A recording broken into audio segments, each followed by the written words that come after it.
이재명 대통령이 한성숙 중기부 장관을 신임 국무총리로 지명했습니다. 이를 두고 일각에선 보안 수사권을 밀어주는 사람이 아니기 때문에 김민석과는 다른 행보를 보일 거라는 기대 때문에 지명한 것이라는 해석도 나오는데요. 실제로 검찰개혁 과정에서 민주당 원내에 어떤 일이 벌어지고 있는지 영상으로 함께 보겠습니다. 제가 발표자로 와서 당황하셨죠? 발표하겠습니다. 대통령 비서실장 강훈식입니다. 이재명 대통령은 오늘 국무총리 후보자로 한성숙 중소벤처기업부 장관을 지명하셨습니다.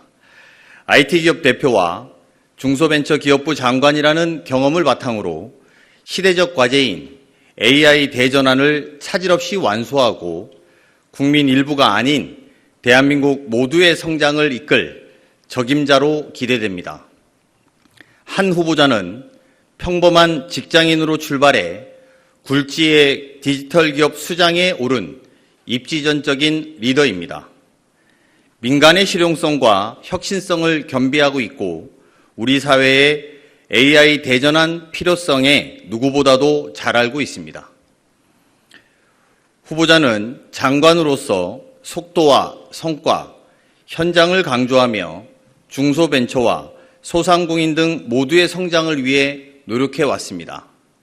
그 결과 중소기업 수출 역대 최대치 달성, 창업 생태계 활성화 등 실질적 성과를 창출했습니다. 이러한 후보자의 혁신성과 중기부 장관으로서의 경험, 그리고 국무총리라는 기회가 더해진다면 반도체 호황과 수출 증가가 견인한 한국 경제의 성장을 중소기업, 소상공인, 골목상권 등 국민 모두의 성장으로 전환시킬 수 있을 것입니다. 아울러 이재명 정부의 첫 번째 총리로 내란을 극복하고 대한민국 회복을 진두지휘한 김민석 총리의 노고에 깊이 감사드립니다. 지난 1년 이재명 정부의 성과는 사실상 김 총리의 성과라 불러도 과히 틀리지 않습니다. 국민주권정부의 첫 문을 연 총리로서 후임 총리에게도 경험과 해안을 나눠주실 것을 당부드립니다. 이상입니다. 사실 실장님을 포함해서 정성호 법무장관님까지 좀 세 분이 좀 거론이 되셨었는데 1년이 지난 이 시점에서 또 이재명 정부 2년 차례 시작하는 시점에 한 장관님이 결정적으로 적임자라고 생각하시게 된 배경이 어떤 건지 궁금합니다. 한성숙 후보자는 AI 혁신과 또 글로벌 복합 위기를 마주한 국가전략 대전환기에 국민 모두의 성장과 민생을 책임질 적임자라고 판단했습니다. 또 아까 말씀드린 것처럼 중기부 장관으로서 속도와 성과, 현장을 강조하면서 다양한 성과를 만들어 왔습니다. 그 바탕에 민간에서 쌓은 혁신 마인드와 개혁 의지, 그리고 모두가 성장해야 된다는 상생의 철학이 있었다고 저희는 평가하고 있습니다. 실장님도 후보군 중 한 명으로 꼽히셨고 또 최근까지는 또 유력하다는 평가도 많았습니다. 그런데 실장님 본인께서는 좀 어떻게 생각하셨는지 의견이 좀 궁금하고요. 또 고사하셨던 건지 아니면 뭐 그런 것도 궁금합니다. 오늘은 제 이야기는 하는 자리는 아닌 것 같습니다. 답변 다음에 기회가 되면 드리겠습니다. 그 대통령님께서 앞서서 이제 그 부동산 정책 할 때 다주택자들은 이제 관여하지 말라고 하셨는데 한성숙 장관은 그 다주택 상태가 혹시 해소가 완전히 되신 건지 하나 궁금하고요. 또 하나 이제 그 정부 인사가 속도를 좀 내고 있는데 대법관 인사는 이제 뭐 제청을 안 하긴 했지만 90일 넘게 이제 그 공백 상태가 메워지지가 않고 있다고 하는데 혹시 대법관 인사 전망은 좀 어떻게 보시는지 궁금합니다. 일단 한 장관의 부동산과 관련된 것은 청문 과정에서 자세한 소명이 있을 거라고 저희는 판단하고 있습니다. 아울러 대법관 제청의 문제는 대법원에서 확인해 주셨으면 좋겠고요. 그 제청이 되면 저희는 거기에 따른 판단들을 해 나갈 것입니다. 방금 설명 주신 이유를 들어보면 한 장관님께서 총리로 지명된 데 AI 국가대전환 완수의 적임자다. 이 부분이 중요한 이유로 꼽히는 것 같은데요. 그런데 지금 상황에서 AI 미래기획수석이라든지 뭐 AI 그 위원장, 국가위원장이라든지 이런 중요한 AI 요직들이 빈자리인데 혹시 이 인선 관련해서는 좀 어떻게 되는지도 궁금해서 여쭙습니다. 네, AI 국가전략위원회 부위원장이라든지 여러 인사들이 준비 중에 있고 여러분들께 곧 발표드릴 수 있을 것이다. 이렇게 답변 드리도록 하겠습니다. 한성수 후보자님께서 총리로 이제 최종적으로 되실 경우에는 한명숙 총리님 이후에 이제 첫 번째 여성 총리가 되시는 건데요. 후보자분 세 분들 중에서 유일하게 여성분이셨는데 혹시 그런 점도 좀 고려가 좀 된 건지 그동안 뭐 내각에서 여성분들이 그만큼 숫자가 그렇게 많지는 않았다는 지적이 있어서 그런 부분도 좀 고려하셔서 총리 인선을 하신 건지 궁금합니다. 우리 정부의 인사 기조는 철저히 능력과 실력 중심입니다.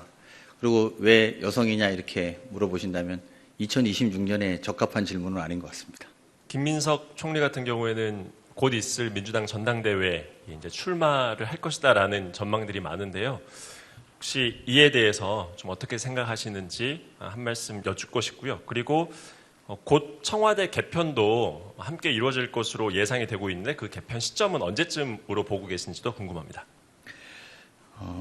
김민석 총리 향후 행보에 대해서는 이제 개별 행보로서 저희가 별도 입장을 가질 수는 없습니다. 그래서 그 점 양해 말씀드리고 이후에 청와대나 내부에 개편이 있느냐 이런 질문에 답변을 드린다면 지금 저희가 회복과 정상화를 넘어서 이제 국가 대도약이라고 하는 국정과제를 중심으로 필요한 것들이 무엇인지 놓고 전체를 다 재점검 중에 있습니다. 또 특히 이번 선거에서 보여준 국민들의 민심도 그 민심에 대한 고민도 저희로서는 상당하다 이렇게 말씀드리겠습니다. 국민들이 정부에 바라고 있는 것들 그리고 잘한다고 평가하는 것들, 아쉽다고 평가하는 것들을 종합적으로 고민해서 때가 되면 여러분들께 국민 여러분께 보고 드릴 수 있을 거다 이렇게 생각으로 답변을 가름하겠습니다. 개혁에 대한 뭐 대세는 동의를 하는데 그거를 뭐 반대하거나 거부할 수 있는 명분도 없죠, 없고. 지금. 예. 그런데 이제 디테일에서는 이제 정부와 당에게 맡긴다라는 게 강하죠. 그래서 그때도 당정 협의했다라고 하니까 그럼 됐네. 이런 분위기 내용도 안 봐도 이게 됐네.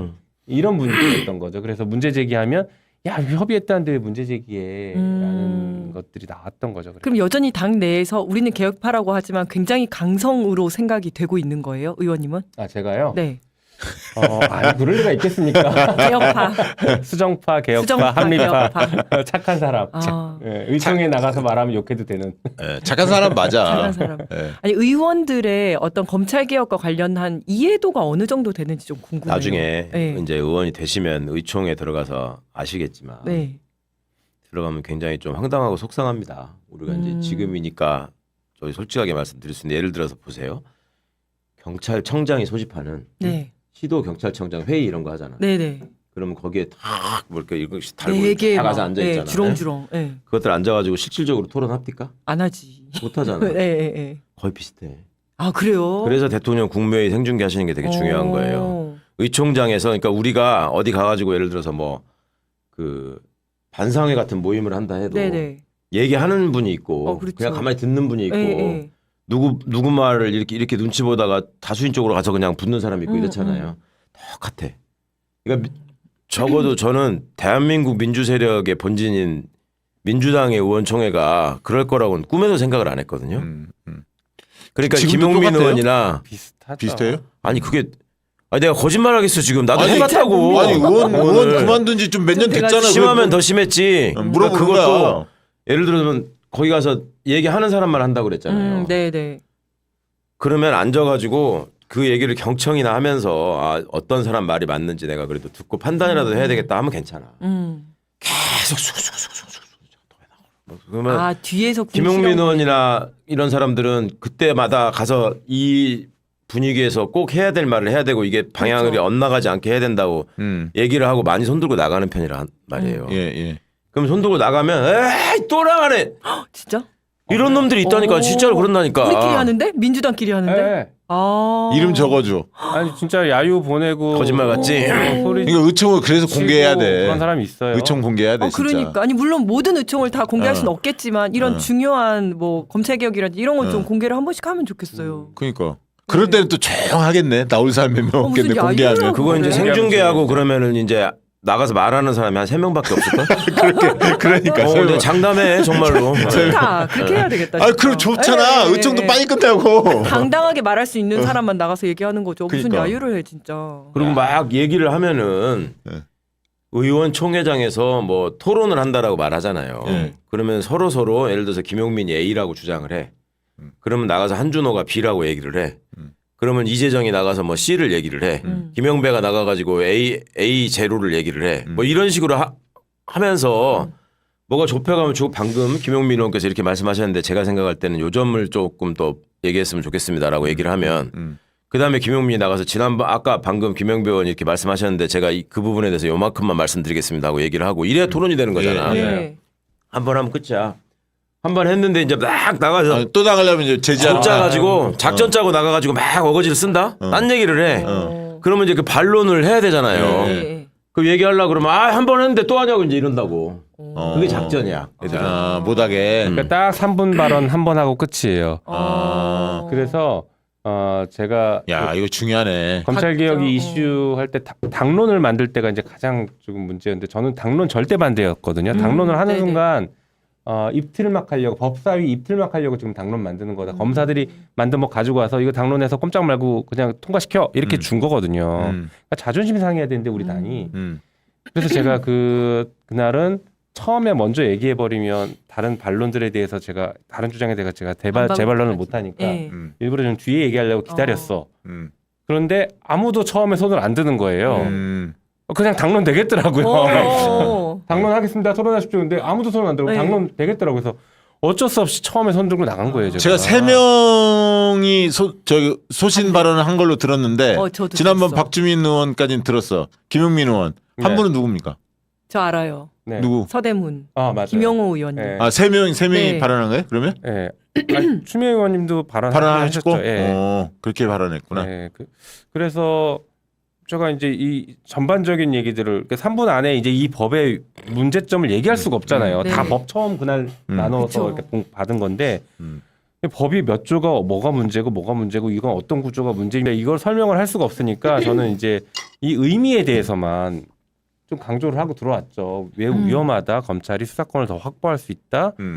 그래서 검찰 개혁을 망가뜨릴 수 있다. 되돌릴 수 있다. 이제 여러 가지 이제 몇 가지를 얘기하고 들어왔는데 그 뒤에 이제 나온 의원들이 이제 다 저를 이제 반박하는 상정 협의 다 됐다는데 뭘 그러냐부터 시작해서 진짜 등등등등의 얘기들이 쭉 나오는 거예요. 근데 제가 재반박을 못 하잖아요. 그러니까 미치겠다 진짜. 네, 그러니까 속 그냥 터진다니까. 가다 보면 이거 저기 빨리 당론하자는 의견이 더 많네.